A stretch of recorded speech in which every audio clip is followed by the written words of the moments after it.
Oh, I am getting tired. It's over 11 o'clock at night. I've got to be on a plane tomorrow morning. I got to get up at 7 o'clock and I still have to fix this drippy faucet and pack and take a shower. Oh well. This is an American Standard faucet and both handles are shut off all the way and it keeps dripping. And I was lucky enough to find the part for this. Now, yours might not be the exact same one as this, okay? But I went to a plumbing outlet wholesale house that carried American Standard parts and stuff. And they gave me this, and this is gonna fit into this handle. There's a cartridge that fits in there. And if you don't know what kind yours is, you can pull it apart. And I'll show you how to do that in a minute.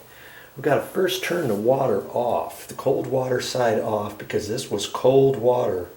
And if you have a question, you can turn one of your gate valves off underneath the sink.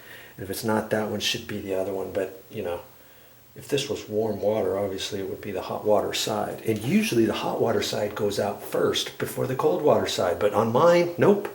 It's the cold water side. So if you want to learn how to do this, stick around. Now, I have not touched this yet, and I want you to see or hear everything that I'm going to do. Okay, I'm going to reach underneath the sink, and I'm going to turn the cold water side off, and hopefully that's going to shut off. And I've got to hope that this gate valve is going to shut off all the way. Okay.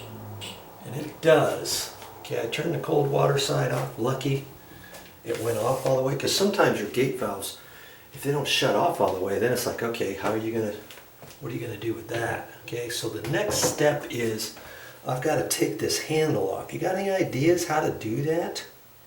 Well, there's a little goodie there, that collar, see that? This top collar right here. This lifts up like that, okay? Now there's a little Allen wrench set screw on there that I have to loosen that up, and then I can pull this top off.